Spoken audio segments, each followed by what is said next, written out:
Yay! We are now live. Keep on losing Ecamm. Thank you for allowing me to host again.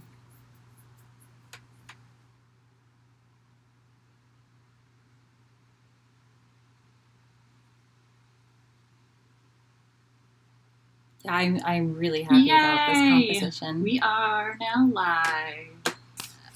Okay, we gotta mute you.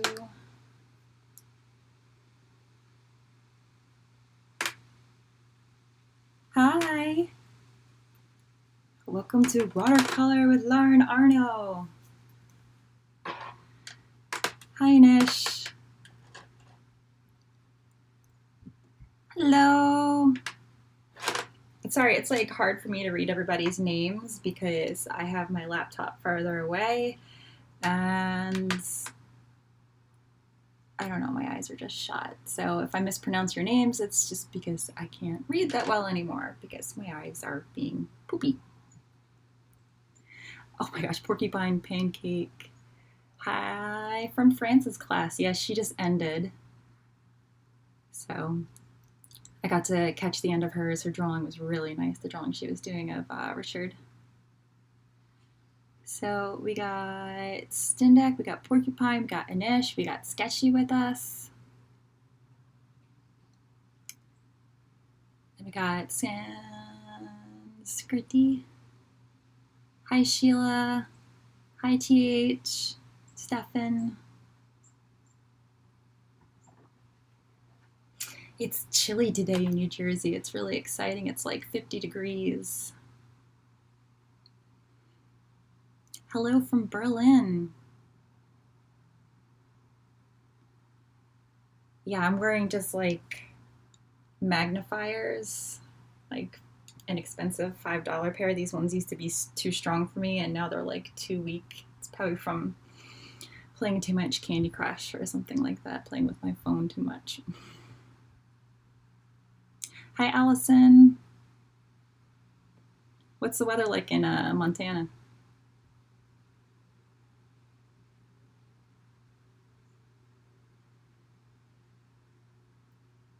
I was at a soccer game this morning for my son, so that was really fun and a little bit chilly because it was also windy. But luckily I had 3 layers on. Hi, France. Of course you're coming from your class. Hello, Gustavo, sorry, from Argentina. Hi, Sue from Michigan, and Kim from Knoxville.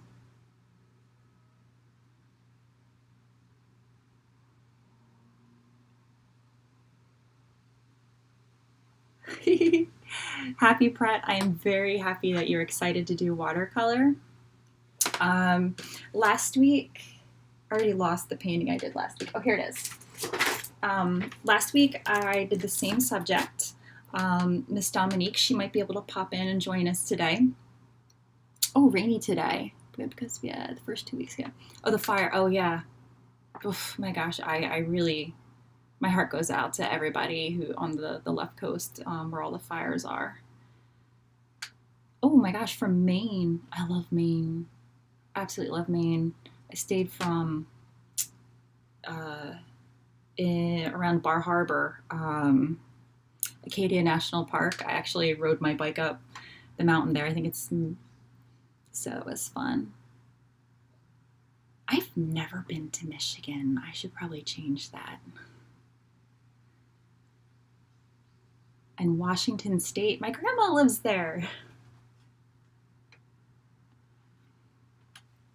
I should probably turn off my notifications so I don't get distracted because I get distracted. I don't know, I'm kind of partial to New Jersey. Like, we have some of the best sweet corn, and I refuse to eat like any tomatoes that aren't like homegrown New Jersey tomatoes. Am I right, France? Jersey produce rocks. Got some South Carolina. No stepping in tea today. All right, yeah. I have my tea here next to me, and it's not on the floor. Hopefully I just don't put my paintbrush in my tea.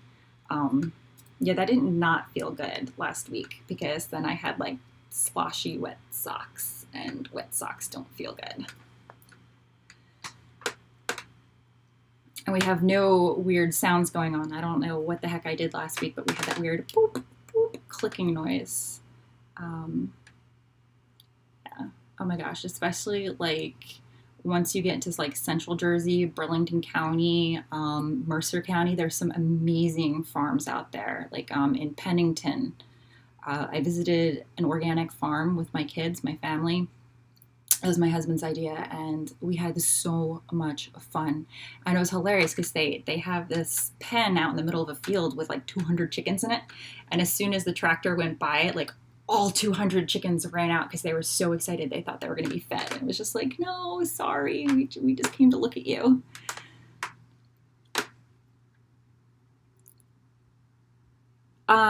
Okay, happy prep. Yes, being that I did this picture before last week, the change this week is I am going to actually try to use the same palette that I did last week, is rather than working on cold pressed watercolor, this week I have an Aquabord panel, and this is quite a unique surface to paint on because it's not actually paper.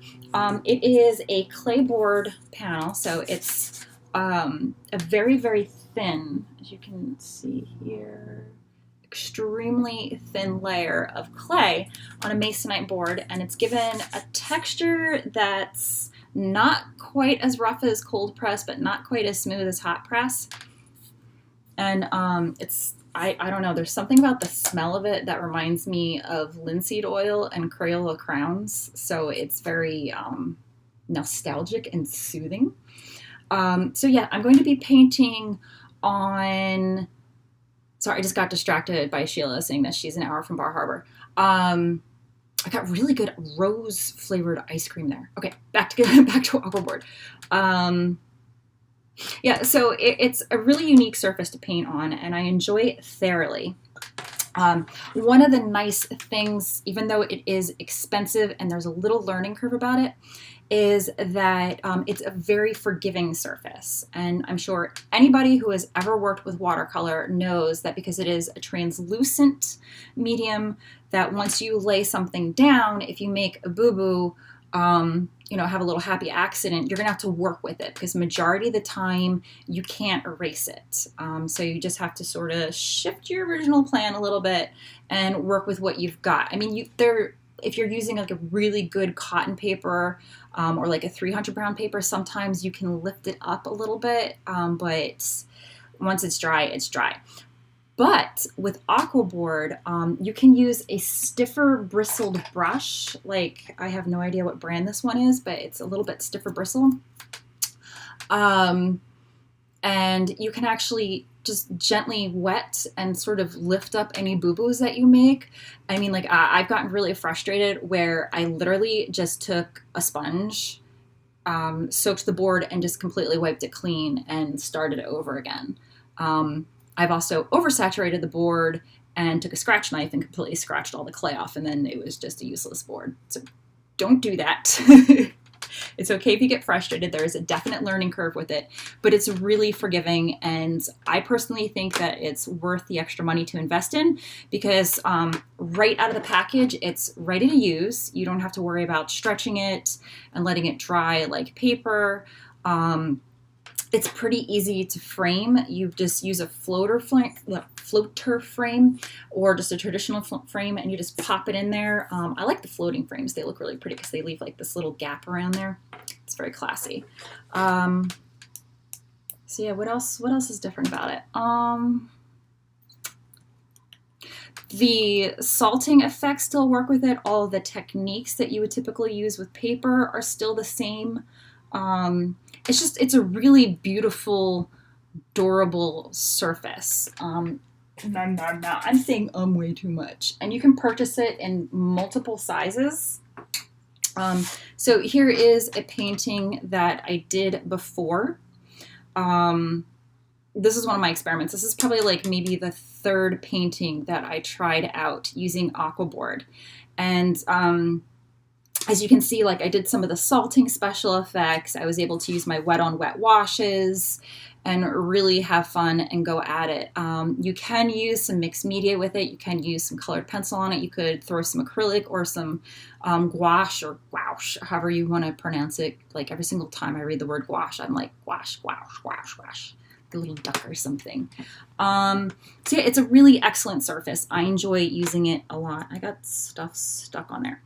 One of the major differences is because the surface can be removed if it gets wet. And typically you wouldn't put this behind glass because it would just, it's weird because like usually you only put paper and prints behind glass. You need to seal the surface. I use a Krylon UV resistant spray. So I like it because number one, it's a spray, so I don't have to worry about painting it on and accidentally disturbing some of the paint underneath. So I just spray that on, let it dry, then do like another probably 4 coats just to make sure that I'm happy. They also recommend a varnish by Golden Paints on the website, so you can go to ampersand and read up on how to seal them. I don't think they have it here. No. Yeah, so it's an awesome surface. I really like it. And it comes in a variety of sizes from, you know, like 6x6. I think they even have them as small as like 4x4 if you just want to practice. This one is a 9x12, so that's what we're going to be using today.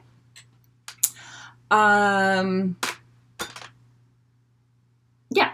Okay, so the first thing you need to do, this was why I got, what's this? Oh, okay. They did include some instructions. So one of the main things that you have to do with Aquabord that you don't have to do with paper is when you initially start your painting, you have to flush out any of the air bubbles that are trapped in the surface. And this is an absolutely hilarious process to go through. So I like using a very soft mop brush. I probably should have done this before I started the video. Sorry, I just smacked the camera. Oh, and I apologize, I goofed today, and I won't be able to highlight comments on the screen, so I will try to address everything as well as possible. Yeah, I'm really good at messing things up last minute, and also really good at messing up promo videos. Am I right, Sketchy? Very bad at promo videos. So I'm just going to keep on painting this on there. And I'm not sure if the camera is picking it up, but you got all these fun little, there you go. You can see them. See all the little air bubbles that are popping up there? Okay, so that's flushing the air out of the surface. So then it gets really frustrating because at first when I started using it, I didn't know to do that because I didn't read the directions, and all the air bubbles would come up while I was painting, and I was like, oh, what's going on here? So that's the only prep that you have to do.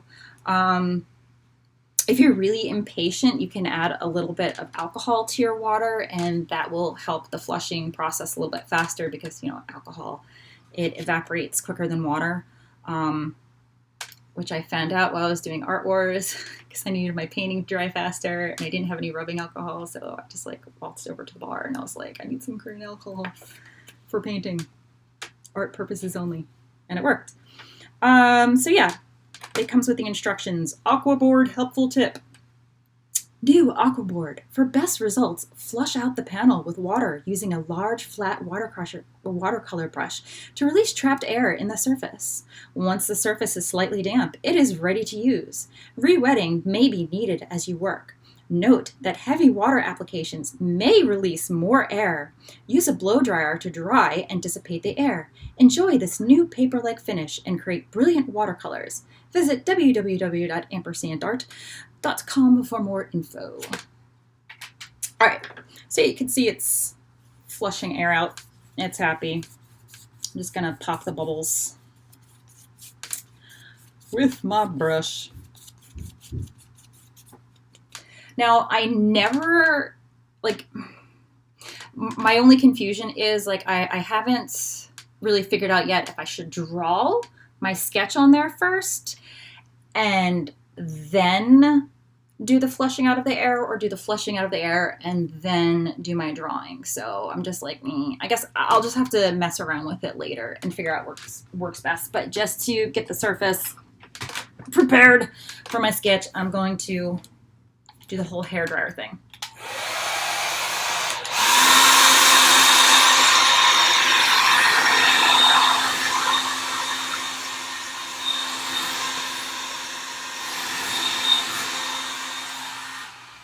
Sorry about that increase in noise. All right, so we're now prepped, primed, and ready to go. How on earth did I just open up my email? We will never know. Turn on the hairdryer, email opens up. All right, so let me get out my handy dandy iPad. I feel like I'm constantly doing like promos for different products. Like, seriously, Apple should just be totally sponsoring Sketchy, because, yeah, we totally sell their products for them. All right, so just as before, I'm actually going to do my sketch with my magic pencil again. I've never actually sketched on the Aqua panel with anything other than just like a regular graphite pencil, so this is gonna be fun. Emerson, yeah, oh my gosh, the struggle with Aquabord, and Lauren's like, read the directions, watch a YouTube video or two on somebody else messing up with it. But yeah, thank gosh, it is so forgiving. All right, so once again, I'm going to get the angle of her head.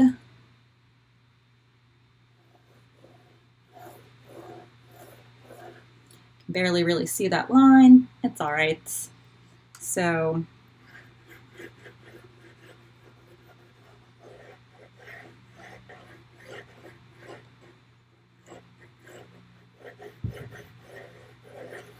again, I am messing around with the Loomis method, which tomorrow, Mike, he did a video with the Loomis method, so you can catch his previous broadcasts on YouTube. Tomorrow he'll be doing his contour hatching technique, and Dylan is going to be doing one of his ink naturally amazing drawings. I'm still like completely in awe of how this man can just like use acorns in a tree branch and some paper, and it's like magic. Oh, magic pencil. Magic pencil is a fun colored pencil by the Czech company Kolinor. Twist, twist. Yeah, there we go. And it has a multicolored lead, so it adds like a little bit of chaos to your sketching and drawing. It's really, really fun to use for cross hatching. Like Mike's classes would be amazing to use. Yeah, they also have like a set of tri-colored colored pencils. I'm gonna drop something and it's gonna be really loud. Which are really cool because it's not just I'm using the original rainbow one, but all these pencils have 3 different colors in the lead. As you can tell, I really like that blue one. They're really fun. I enjoy them. They're not like the Polychromos, the Faber-Castell ones, which are just like mint. They're amazing. So yeah, but I like them. They're fun. Because they're like me. They're a little bit chaotic. All right, so Got some head ball in there. That is her brow line. And then her nose is going to be about here. Boop. Let's get that in. And then her lips are going to be about here because it's like 1, 2, 3. And then her happy little jaw comes up here. And then her head goes around. I don't know why I'm singing as I'm drawing.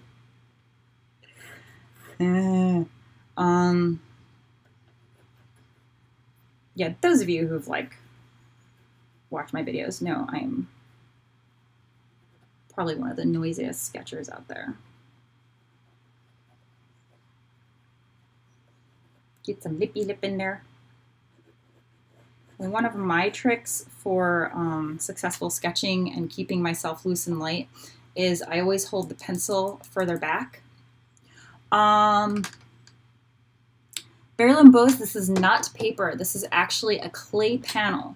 I'm using an ampersand Aquabord. I'll just leave that there.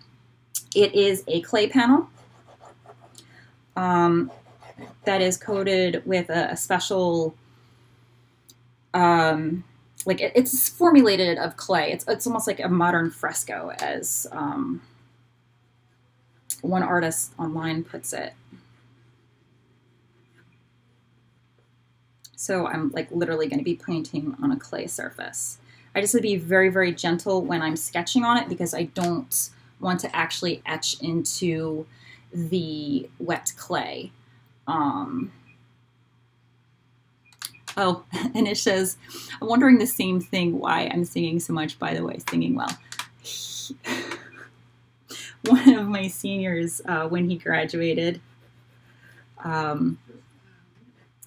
one of his favorite things about my class was how we used to pretty much have like a musical almost every single day when I was in one of my moods. And at my high school, we tend to we don't have like a big ceremony because we're a very small school. A lot of the kids just don't feel like graduating with their class of 400. It's very intimidating. So we have a little senior recognition ceremony. And each one of the staff chooses one of our seniors and we write a little speech. We deliver that speech to them. And this year for my student, I actually sang his speech to him to the tune of Moana's You're Welcome. Oh, no, not You're Welcome. Thank You, the thank you song that The Rock sings.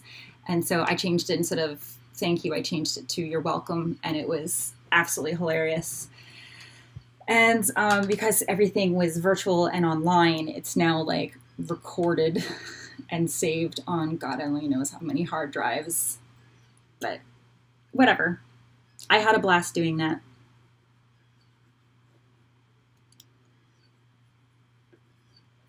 But I love, love, love my seniors. And it's always so sad when they decide to move on and graduate and get on with their lives without me. Oh my gosh, I need to finish my sketch. Got some hair going on here. Got her pretty neck. Hopefully I won't make the same mistake as last week.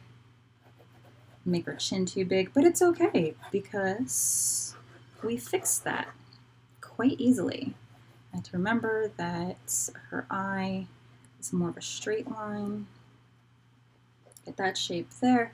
Whenever I draw, I'm not a very linear person. As I'm always saying, I always go for shapes because I paint in shapes. I don't paint in lines. So that is why my sketches can look very different compared to someone who is more of a linear artist.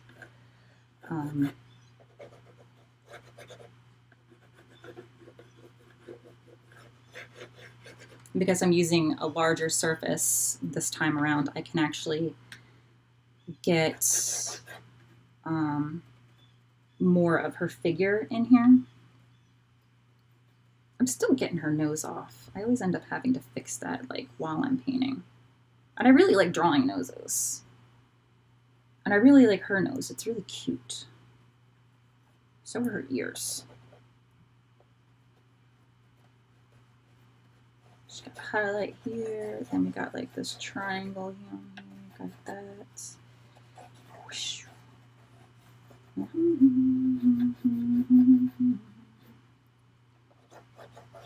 No, it is You're Welcome. The song is You're Welcome, and I changed it to Thank You. I got my life backwards. Hello from Scotland. Yeah. I just happened to look up and see hello from Scotland. Another place I've never been.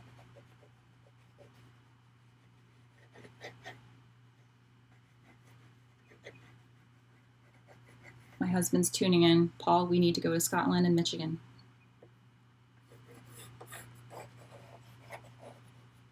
And there's her earring. I'll just scribble that in there. A really cute little eel. Did you make that too wide? Dirt. Dirt. Nope. Look at me measure. Okay, yeah, no, that's fine. Close enough.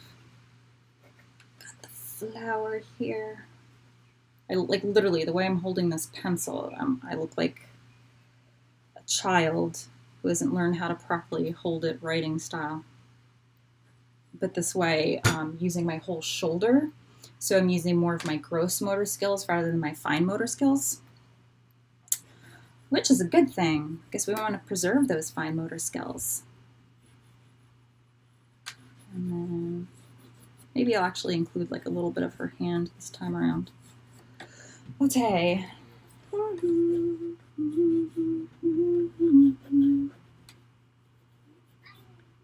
Say it's okay, you're welcome. I'm just an ordinary, dummy kind of guy. Lauren, shut up and draw.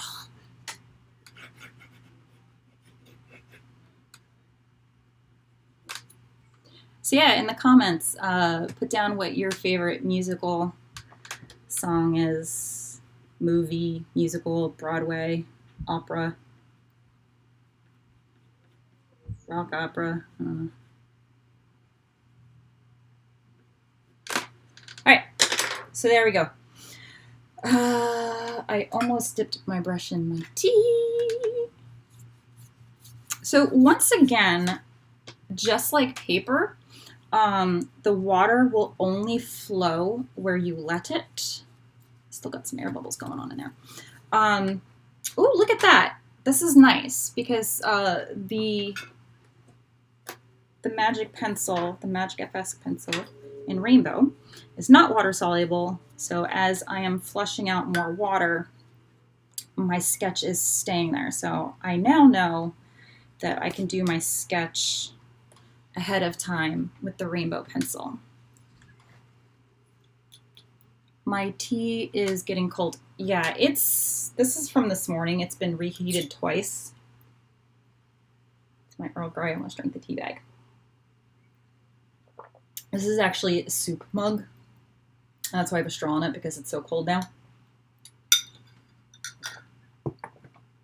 So yeah, I'm notorious at losing my coffee and losing my tea.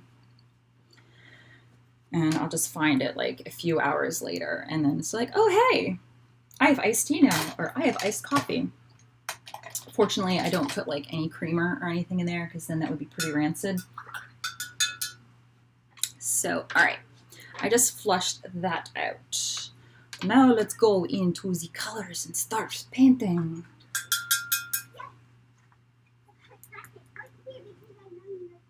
The book from Mary Poppins. Why am I using this brush? I didn't mean to do that. I meant to use this one. So I'm using a number 6 round brush. Probably should be using a number 8 just because it's a little bit bigger. But this is what I grabbed. Gonna use some of my Azo yellow.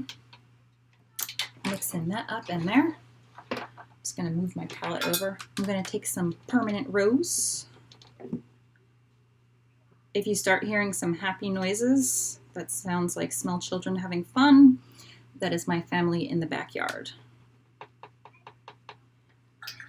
Before I started the broadcast, I was upset because I was going to have to close the window because there were 2 blue jays outside my window and they were fighting. and they're making that horrible like call squawk. They do not have pretty little sing-song voices. All right, so I'm gonna take some of this yellowy orange mixture that I just made. And you can see how it goes on, almost like hot press paper. It sort of floats a little bit at the surface. And I'm just going to apply this on the wet surface and give her a nice skin tone. She's like this beautiful bronzy skin that I'm just like, it's like she was kissed by sun. Now what's going to happen is if I leave this edge just like that, I might get a hard edge, and I really don't want that. So with just some clean water, I always wet a little bit extra, and then that paint is going to dissipate to the edge, and it's going to,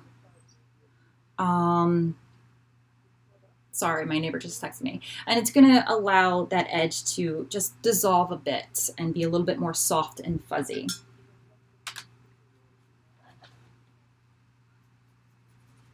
Okay, I actually did disturb some of the pencil underneath, and the blue is mixing with the orange and making it a little brown. Oops. All right, so I just might have to stick to graphite when I do my pre-sketches. All right, and let's bring some of this down. Get a bigger brush. Just get a bigger brush. I'm being stubborn.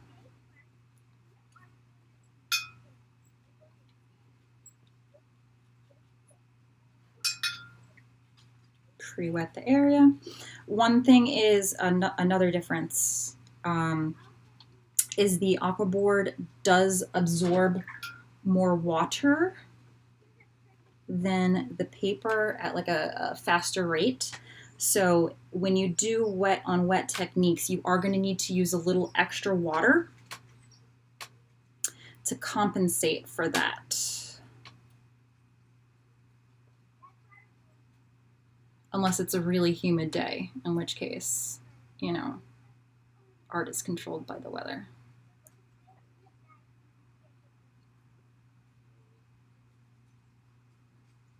I'll have to feed Pudge the fish a peanut butter sandwich in order to have better control of the weather.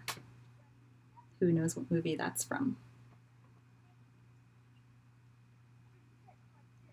All right, so now I am adding a little bit more of the permanent rose into that mixture because I'm going to my next level of shadows.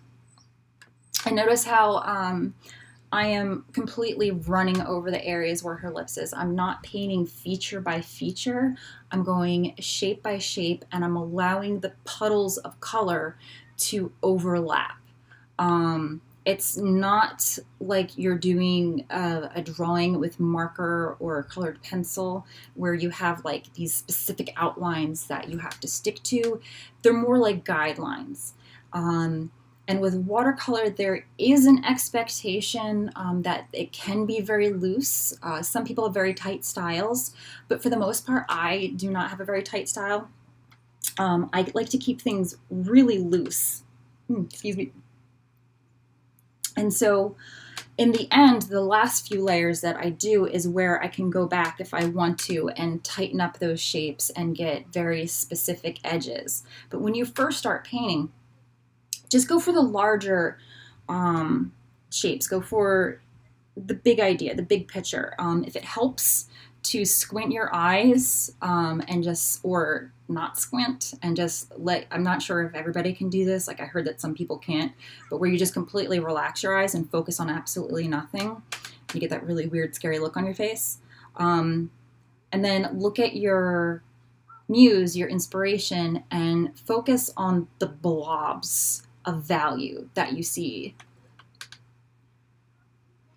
Being Alive. I don't think I know that song. I'm gonna have to like review the chat after I'm done and make a playlist of all the songs everyone is suggesting. So seriously, in the comments, put down either your favorite like sing-along song you like, or an inspirational song that you enjoy painting to or drawing to. Because because I am so noisy, I usually have to listen to some sort of music. So I'm letting my eyes relax, unfocus.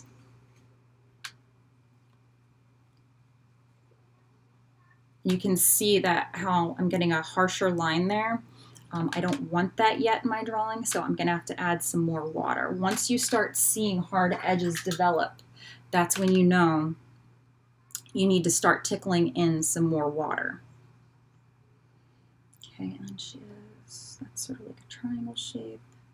This comes up here. And sometimes it's fun to not really completely mix the colors and sort of paint first with a little puddle of water and then gently drop in the colors and let them do their own sort of mixy swirly thing on the substrate. Very fun to do. How am I doing on time? Okay, 1:35. We are good today, Lauren.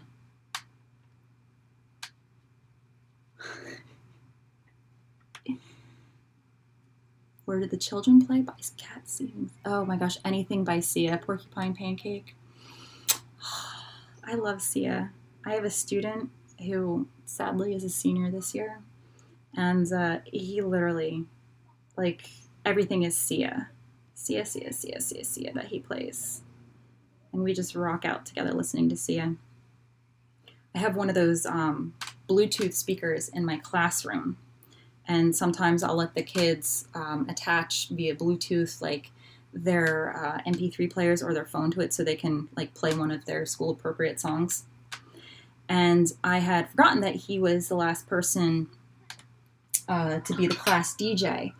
And so he left, went to his other class, which happened to be 2 classrooms down the hallway. And it happened to be like my prep time, so I was just like around the room, I'm like, oh, I'm gonna like play some music. So I go to put on my music, thinking my phone is attached to the speaker, but then his stuff starts playing from 2 classrooms down the hall. So I started cracking up, and so I had to walk down the hall, interrupt that class, and I was like, can you turn off your Bluetooth for a second, because Sia's chandelier just started blasting through my speakers. So his English teacher started cracking up. I'm cracking up. Everybody was just like, oh my gosh, kid, still listening to that song? And I was just like, yeah, sure, whatever. Yeah, I like her older music too. See, it's older music. Her one song, Breathe Me, like always, it hits me in the feels. It just, oh, I want to cry.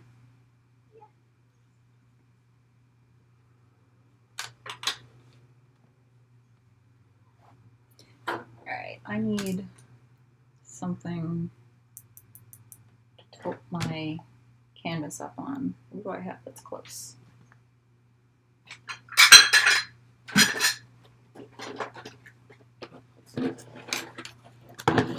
Oh, that's a little too much, but whatever. Sometimes I like having my substrate, paper, canvas, whatever it is, tilted up a little bit towards me so I can better see what I'm doing without the glare. All right, that's sort of dark. Okay, so I'm still working on the larger shadows. As you can see, I really haven't gone too far into details. I'm not ready to go there yet. I like building up layers in puddles, whether I'm using Aquabord panel, or paper. And that's why it's good to have stretch paper on a nice sturdy panel, because then you can tilt it all over the place. You can't really do that if it's just a loose piece of paper on your desk. Because, yeah, it'll get all crinkly wrinkly and that's no fun.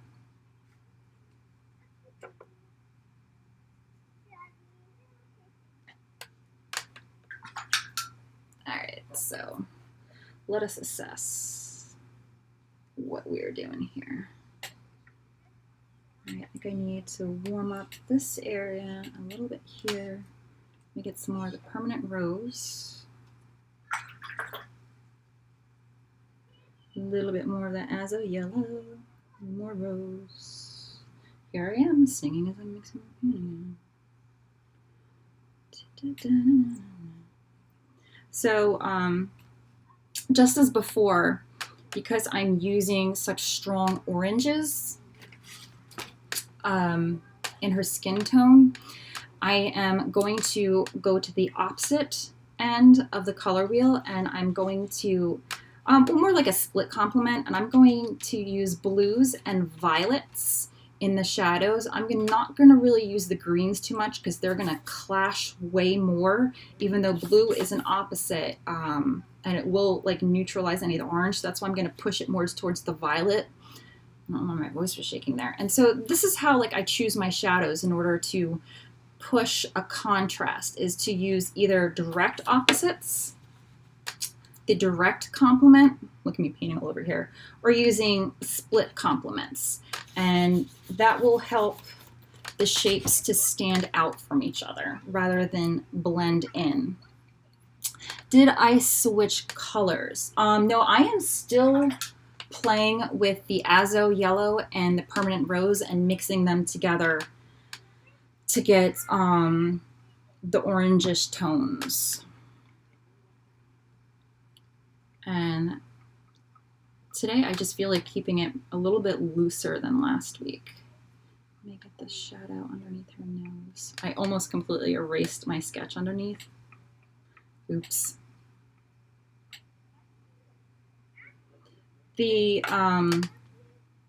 Sometimes the water tends to pool a little bit on the surface of the Aquabord panel, similar to how it does on hot press paper, because the texture on cold press paper is a little bit more bumpy, more spongy. So that is what I sort of liken the experience to be very similar to.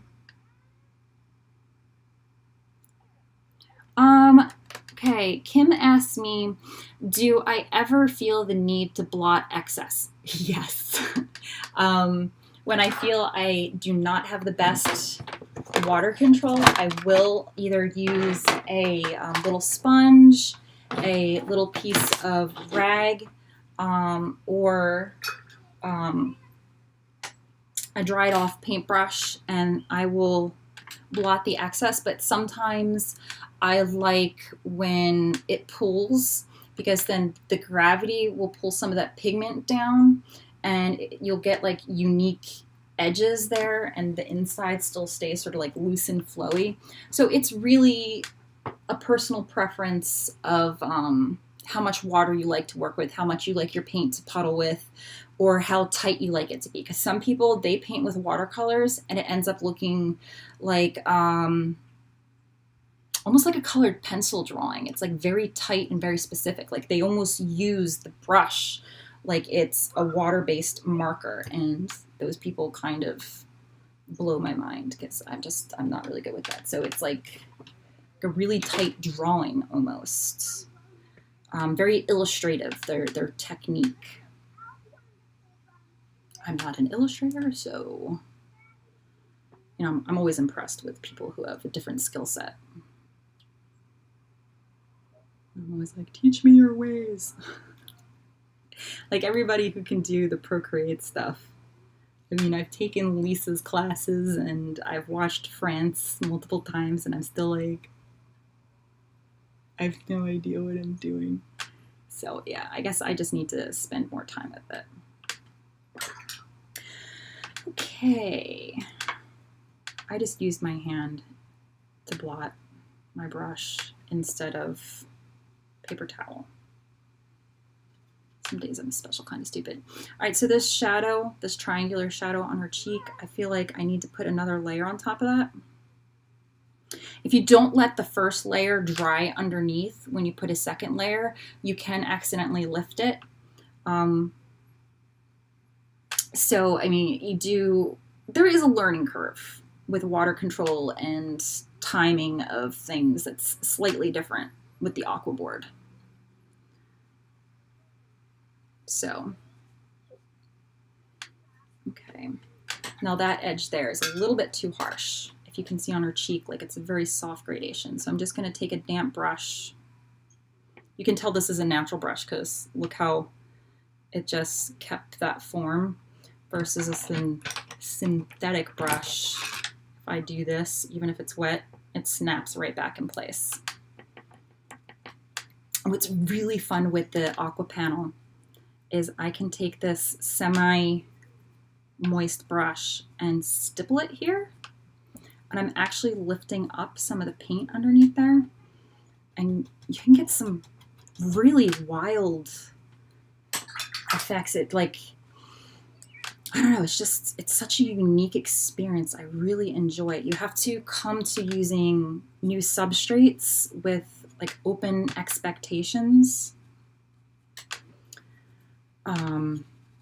This is why I don't have nice clothes. Leave me alone. So it's fun to do that. All right, I'm going to set this layer real quick. Sorry, I thought I dropped a paintbrush, but I didn't. With the hair dryer.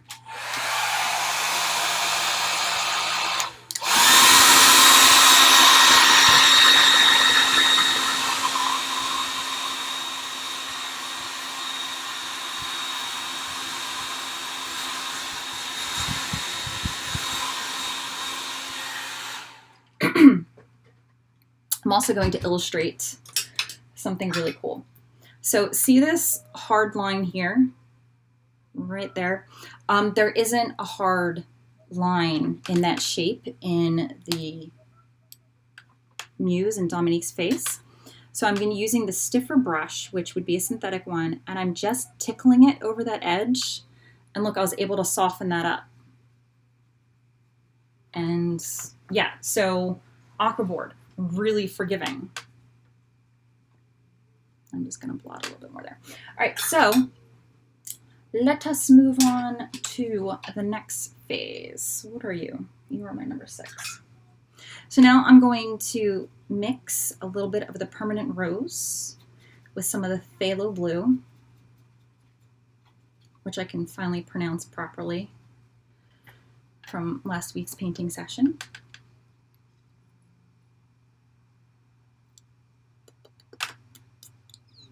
Okay, sorry, I was just like going over comments real quick.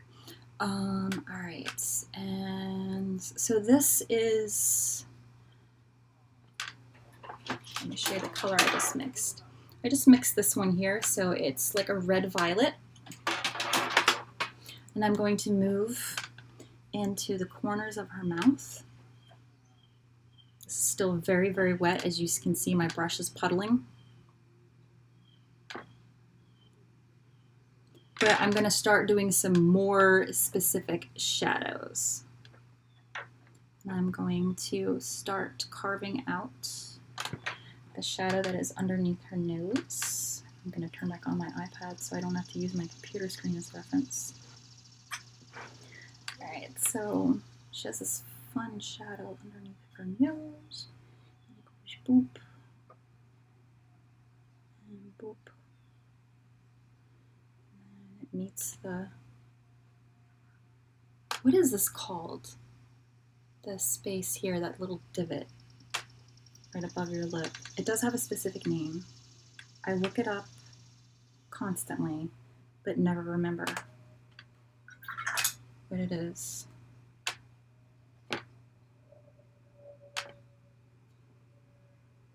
See how I can fix the edge of the shape? It's amazing. I absolutely love it. And I really don't mind that that edge there is sloppy. Gonna take a little bit more of the rose and darken up the top lip. And then a little bit of the red violet and bring that in over here. I know the edge of her lip is in like major highlight there.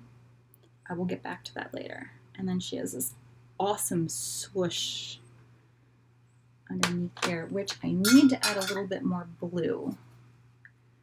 into that mixture.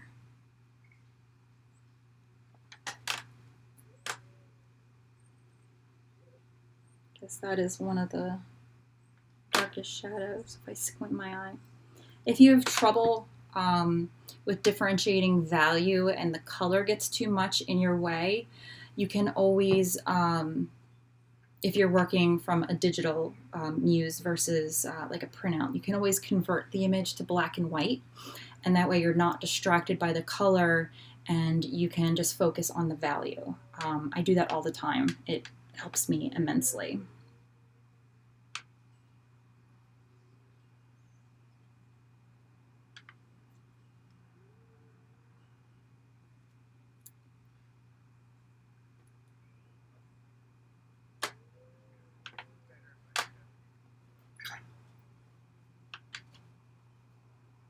Okay, I'm going to take a little bit of blue.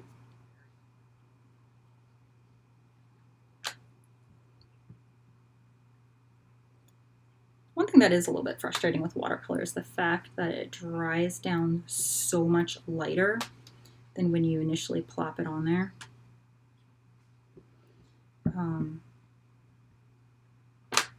Like oil paints, they sometimes dry a little bit lighter, but as soon as you like put your final glaze over top, your varnish, then they deepen up real beautiful. Acrylic always dries darker.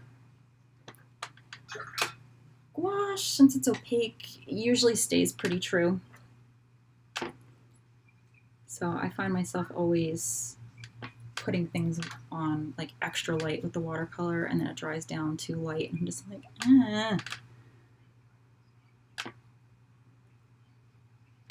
I'm plopping some orange back on her nose, and I have to be very, very careful because the violet and the orange, they're almost opposites. Like I know the blue is the opposite of it. So I have to be careful when I plop it on there. I just dab it, and then once the pigments start getting a little bit too much, I have to back away because I don't want them to get a funky gray. I just want a little bit of like a shiny orange effect in here. So I'm just very gently tickling it and pulling out the dog hair that got stuck in my bristles. It's either dog hair, my hair, or cat hair. I don't have a cat anymore, but I swear I'm still finding its hair. All right, I messed up the edge of her chin earlier. I'm gonna take a stiffer brush. Look at that, I'm literally erasing it.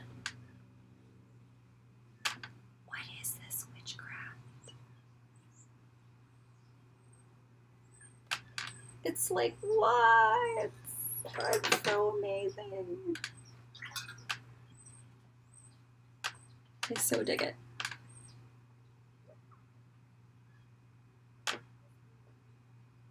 I erased it a little bit too much. Got a little too happy there.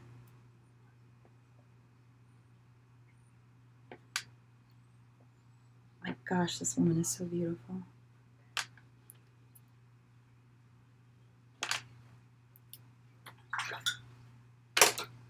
That side.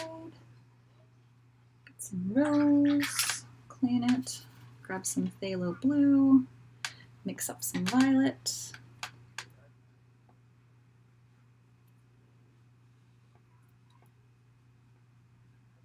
Gonna get that shadow in there so it really sends her neck back.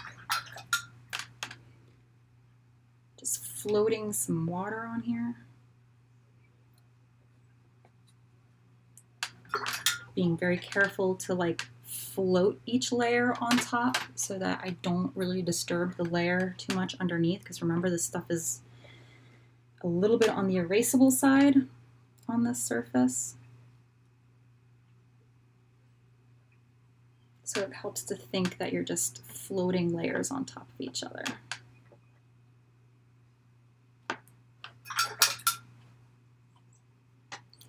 And then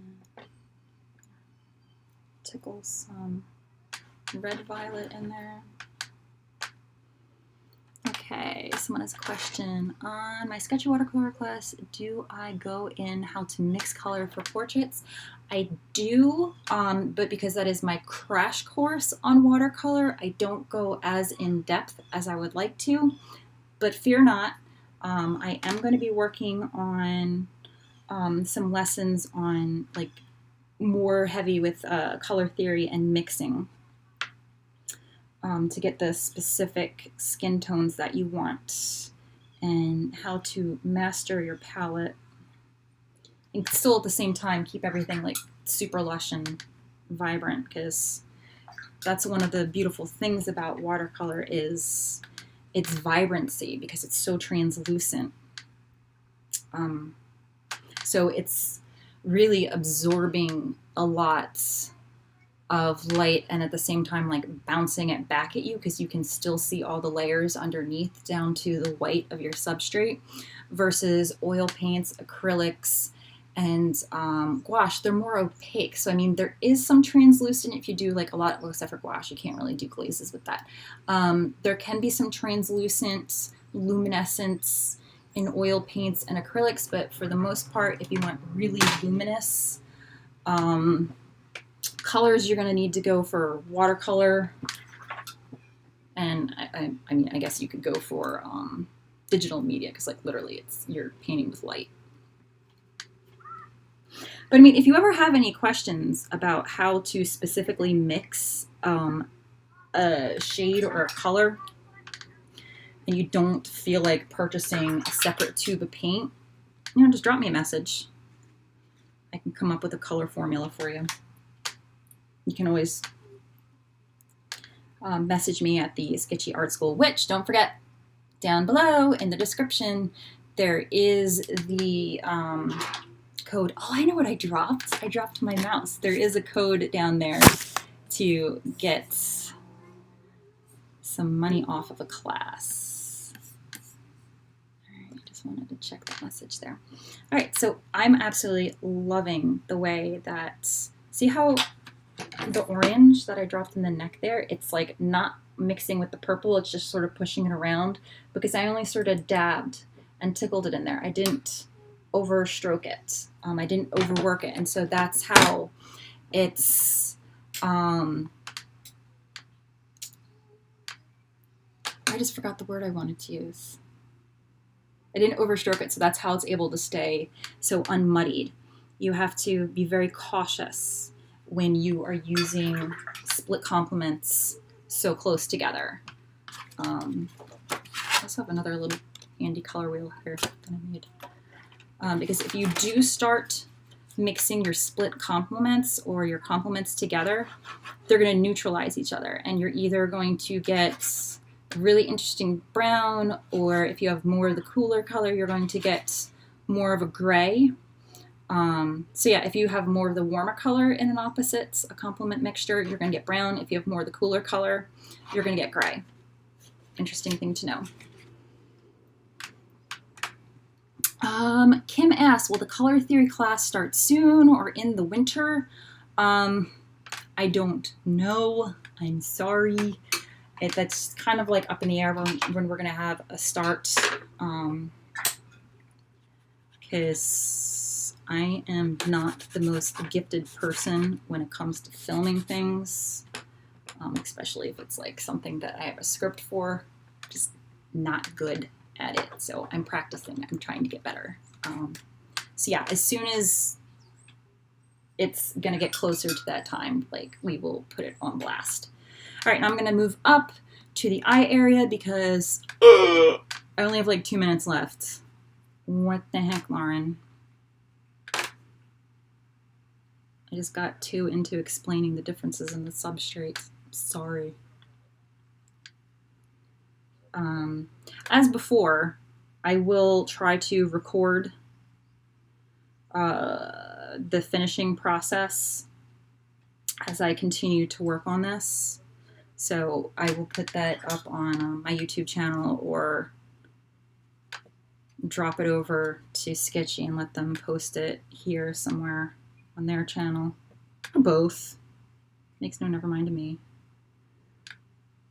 Because, you know, we do that happy share stuff. Looks so weird with like these blobby puddles. What happened to you, Dominique? I got blobbed with Lauren puddles. Well, let's clean up that edge. I want it nice and soft. Want some more yellow in here. That's not yellow. That's too orange. I'm really trying to water this down. Yeah, sketchy. We will figure it out soon. One of my graduates, she's doing a college level color theory class right now. And as soon as I found out she was taking a course on color theory, I was like so excited. I'm like, what color theory are you going to study? The Munsell system? Or are you going to study the CMYK, RBG? I just completely bombarded her with all these questions. She was like, whoa, calm down. Get a little too excited about color. But I mean, everybody's allowed to have their thing.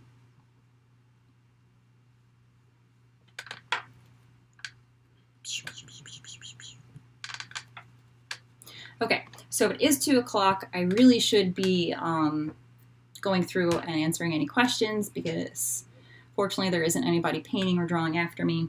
So I'm gonna go through and make sure that I addressed as many as the questions as possible. Okay, so that was the question about blotting. Yes, occasionally I do. Oh, this is a great. Oot said, I usually step away from coloring portraits because while blocking in the colors, it looks weird. I cannot imagine that it will turn out good. Yeah, sometimes if you approach drawing portraits or painting portraits like a coloring book where you have those clear, defined outlines, it looks a little weird because in reality, there really aren't those fancy black lines or whatever lines to differentiate, like this is a nose versus the cheek. Everything just sort of smooths in together. And the only way that you can tell the difference is with the shadows and the shapes that those shadows create. That's why all those makeup artists can get away with making their features look so different, because when they do that contouring with their eyeshadows and powders and creams and stuff, they're tricking you into thinking that their shadows are different. So shadows are extremely important when you're choosing a portrait, when you're choosing a muse. It's always good to have interesting shadows.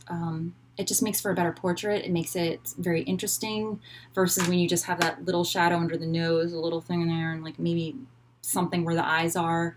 So you either need that shadow or the shift in color on the skin, like how your lips are a shift from the flesh tone, the tan, the brown, or the beige, whatever your skin is, to the more pinky or violet shade that lips are. Oh, septum. Thank you. Wait, I thought the septum was this spot here under the nose. Like this, like, valley there. What's that?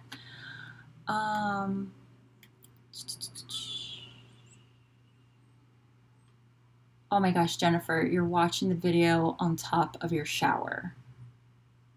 Please don't drop your phone or whatever device you're using. And yeah, sorry, Bella Rambos, I was talking a lot about music, but I at least was still painting at the same time. More stuff about music. Okay, so does anybody else have any other questions that you have that you want me to quickly address before I leave? Type them in the comments, or you can always message me at the Sketchy Art School. I'm Lauren Arno there, or if on the Sketchy app, you can message me there. You can leave a comment on one of my paintings, and my name there is Icky Sticky Art Star. The groove under the nose is the philtrum. Thank you. I'm going to forget that in 5 minutes. I lost all the initial facial forms and I cannot see my initial sketch underneath it to fix it. Any advice on how to keep everything just splooshing together? Happy Pratt. To keep things from splooshing together, you're going to need to work in sections. You might need to initially start off with a darker line drawing so that you can still find your lines underneath.